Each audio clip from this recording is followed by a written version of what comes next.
Today I want to talk about the 8 different ways I make passive income. Money for nothing, while you're sleeping.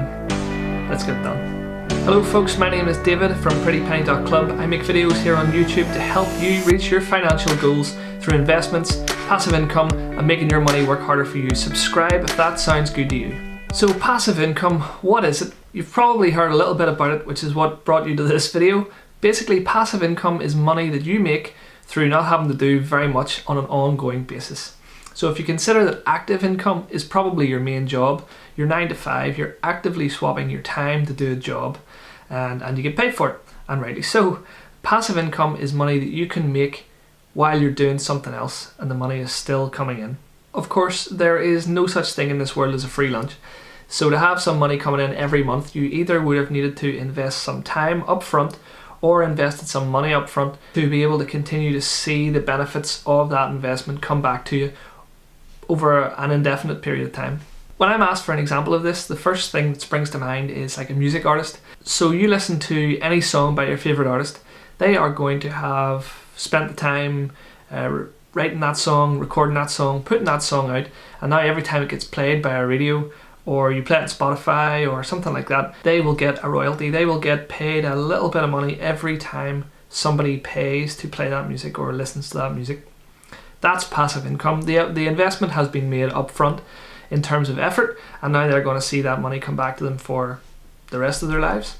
So without any further messing about, let me tell you about my 8 different ways that I make passive income every single month. Alright, so the very first one I want to talk about is dividends. I have invested my money up front in stocks and shares that pay dividends. So what that basically means is that when I invest in shares of a dividend paying company, then every time that company makes a profit, they pass on a little bit of that profit to their shareholders, thus allowing a constant stream of income as the years go by. So I'll just bring up my Trading 212 account here, and as I go to the dividends section of the application, you can see that I am being paid dividends by companies such as Seagate, Coca-Cola, Renewable Infrastructure Group, Microsoft, ExxonMobil, Unilever, Legal & General, the list goes on. So I have invested my money up front in those companies, and now I am going to see a little bit of money paid back each and every time those companies post a profit. The good thing about investing in dividend growth stocks, which is what I like to try and do, is that hopefully the value of those stocks is also going to go up over time. So not only have you invested in an asset that will hopefully grow as the years go by, but you're also getting a little bit back while you wait for that stock to grow. It's a very, very popular way of generating passive income. And while there's a little bit of investment in terms of looking for these companies and which ones are best suited for you to invest in, there's also obviously the financial aspect. We have to commit some money on a long-term basis to see the benefits of this dividend income coming back at you. Number 2 is credit card cashback. In my opinion, there is absolutely no point in using cash to pay for anything in this day and age. Especially recently when the pandemic took a hold, there are very few shops actually looking to take cash.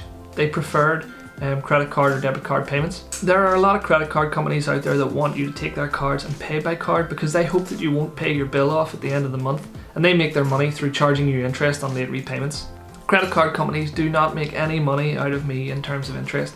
I just use my credit card. In actual fact, it's an Air Miles card to pay my transactions, pay for my bills every month in full.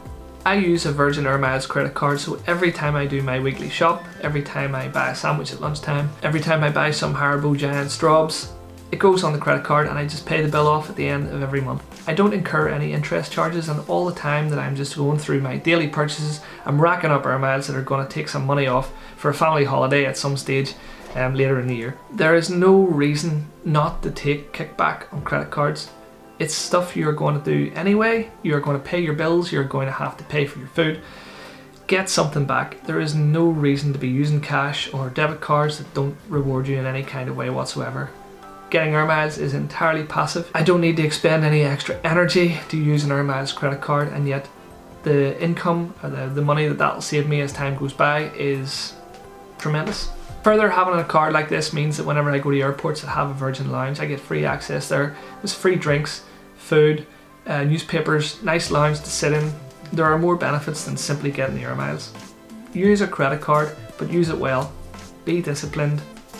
Moving on. Passive income method number 3 is rent. So I actually have 2 rental properties which have long-term tenants in them, providing me a very stable income as they pay rent to live in the houses.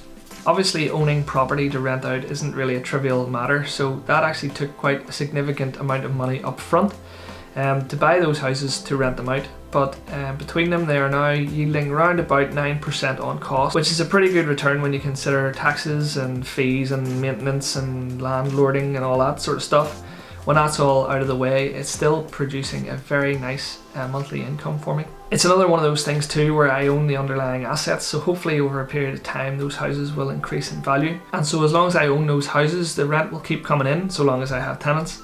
And so if anything were to change in the future, well then I could seek to sell those assets and hopefully see some profits after a good number of years. You would expect the house prices to be higher than what I paid for them at the time. Don't forget folks, if you are enjoying this content, please leave a like. It will massively help the channel. And if you'd like to see more videos like this, don't forget to hit that subscription button as well. Number 4 is affiliate links. So from time to time in my descriptions for my videos, I will be talking about a particular product, or on my blog I'll be talking about a particular product, and if it's a product I like and a product I would use and a product I would genuinely endorse, then I will probably put an affiliate link into the description or in the video somewhere, so that if one of my viewers or readers or such want to go and learn a little bit more about that product, or maybe even buy it, use it, then I'll get a little bit of kickback off that. Because while the main aim here is to try to provide information and help the people who are looking for it, if those people then go and buy this product or buy a subscription or take a trial, whatever it is, then and they decide that they want to use this as well, then I get a little bit of kickback off that, and it's great. Trading 212 is obviously one that I have promoted heavily on this channel. I love their application if you're into stocks and shares investments or looking for trackers, any of that kind of thing. The link below will get you 1 free share when you join and buy any other share with my link. I did try to use Amazon's affiliate program as well. Unfortunately, I did not get a single referral in the first 3 months, so you kind of get kicked off the program until you've got more traffic, and then they want you to apply again. So I might do that if this channel grows a little bit more, or my blog audience grows a little bit more, then maybe that could be a fairly lucrative route to go down as well. If you have a very busy blog, if you have a very busy YouTube channel and you're not using Amazon affiliates, I would suggest that you take a good look at that, because while their program has been slightly downgraded recently, it would still be a very easy way to add a little extra revenue to your blog or your YouTube channel or whatever. What I wouldn't do is just blindly promote anything for the sake of a kickback. I don't believe in that. I think really to try and convince people to buy products for a little bit of kickback that you don't actually use or you wouldn't use yourself is a little bit unethical. It doesn't sit particularly well with me. I'm not complaining about anybody else who does it, it just wouldn't sit well with me. So if you see an affiliate link in my blogs or in my videos, genuinely ask me any questions you want about it. I'll be able to tell you, because they will be for products that I use right now, or they will be products that I use for a particular job and I was happy with that in the past. Number 5 is Vanguard investments. So I do most of my investing with Vanguard. They have a series of low-cost trackers and index funds that you can invest your money into. And basically what they do is track the general performance of global stock markets as a whole. So the trackers they offer will differ in various different ways. You could have a tracker in emerging markets, S&P 500, FTSE 100, FTSE 250. They have a range of indices that are suitable for any kind of investor. There's something in there for you. Why I like these trackers and funds so much is that basically you can invest in them and forget about them. There's none of the headache of trying to pick stocks, successful stocks, getting news on stocks and shares, following your favorite companies, buying and selling, when do you do it, none of that. You just invest in it and you leave it there for hopefully 10 years plus. Vanguard will charge a tiny fee, but they are below the industry rate. And for that fee, you're basically paying somebody to manage that account for you. It takes all the headache out of investing. And for the companies that are in those indices or the trackers, if they pay dividends, well then those dividends are automatically reinvested. So hopefully you see the value of your account rise over time. But also the passive income element is that for any money that you earn as a result of being paid dividends by different companies, then those dividends are automatically reinvested for you. So you get that nice compounding effect as the years go by. Number 6 is an interesting one. I am a computer programmer by trade, and I have done some work for various different companies in the past, and rather than take a payment for work done, I have taken a tiny piece of the company that I have done the work for instead. Now, unfortunately, I have NDAs on all the work I do, so I can't actually talk about any of the companies I've worked for or any of the companies I'm working with. But take it from me when I say that I have found it much more beneficial to invest in passive income for the companies that I'm doing the work for, rather than taking an upfront payment. So say, for sake of argument, I built a web application and charged the company £1,000. So then I take that £1,000 and that's the end of it. So maybe instead I take a little piece of that company. So based on the sales that they generate through the work that I did for them, then maybe I get a little percentage of that money instead of a flat fee. So as long as that company continues to be successful, and maybe even if that company grows to be more successful than they were when I started the work for them, then I will hopefully see that income increase over time. So instead of taking something fairly large up front, I'm taking a small piece for a much longer period of time. I can continue to see that income arrive indefinitely. It's entirely passive. It's work I did a long time ago in some cases, and I'm still receiving monthly benefit of that now. So maybe you could apply that tip in your area of expertise. Let's say, for sake of argument, you are a songwriter. So the next time you write a song or a jingle or a piece of music for an advertisement or a social media, some kind of advertising campaign, maybe you could think about asking for a royalty instead. So for every time that piece of music is used, you get paid. It's something to consider. It may not be possible, but it's always worth exploring different avenues of how you can create passive income for yourself. Number 7 is peer-to-peer lending. So peer-to-peer lending, for anyone who doesn't know, is basically facilitated through a platform such as Funding Circle, which matches people who have money to lend with people who want to borrow money. So it cuts out the banks, cuts out all the middlemen, and the idea is that somebody looking to borrow money will get a better rate from someone who's looking to lend money, and the person who's looking to lend the money will get a better return on their money than they would have done if they had simply deposited it in a banking savings account. So I used Funding Circle in my example there, and that is the platform that I took to use. So I have been using Funding Circle now for about 4 or 5 years, and I have seen returns of around about 5 to 6% per year. They also had an affiliate program which a few people signed up to use that, so I got kickback in the form of cash bonuses and Amazon vouchers. In fact, most recently they changed from offering cash to offering Amazon vouchers or John Lewis vouchers or things like that. It's all passive income.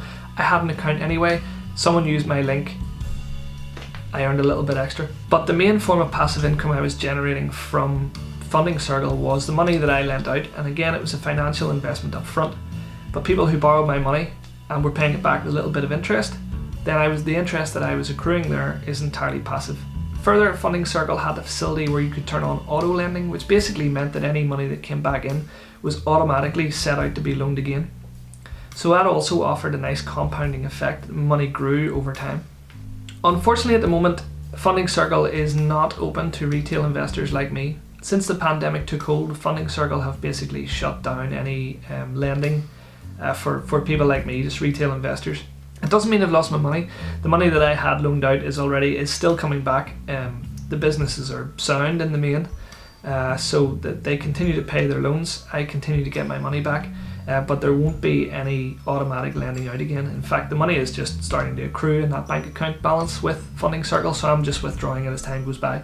It's not something I will probably continue to do as going into the future. I think there are better ways and safer ways perhaps to make your money work harder for you. So as my money comes back, I think this will probably draw to a close my enterprise into peer-to-peer lending. If you have been involved in peer-to-peer lending, I would love to hear your stories, particularly if it was from a company other than Funding Circle. So just drop me a wee note in the comments below. And so finally, my 8th method of passive income, which I hadn't actually planned to include in this video, but as of a few days ago I made my first sale, so it's in, and that is print on demand. So print on demand is basically where you create designs and you upload them to a site such as Redbubble or Teespring, and they can basically take your design and put it on a t-shirt or a mug or a backpack, duvet cover, cushion cover, that kind of thing. So people can come along to the site, browse your designs, and if they see one they like, they can order it.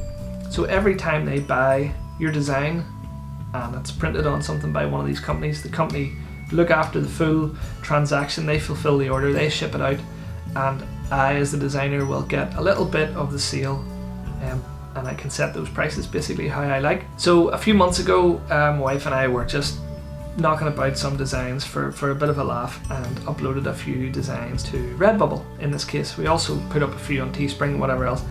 We thought about getting into it and genuinely forgot about it. Fast forward 6 months, and a couple of days ago I got an email from Redbubble saying that I had made a sale and I have been given round about £1 something, 13, can't remember. Somebody bought a bum bag basically with our design on it, and £1.13 in the bank. So I am counting that as passive income because the effort was made.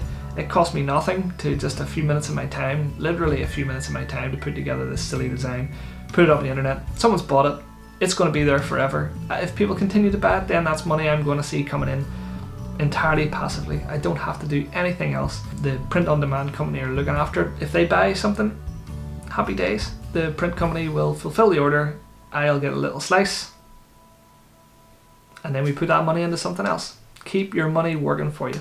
Those are my 8 ways of making passive income. They are actually happening right now, so if anybody wants to talk about any of them or has any questions, don't forget folks, leave the comments below.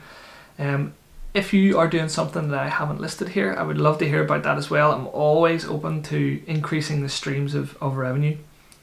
Again folks, finally, if you have enjoyed this video and it has brought you value, please leave a like, please subscribe, hit the notification bell, and you'll be notified every time I upload a video. Thank you for watching. I'll see you in the next one.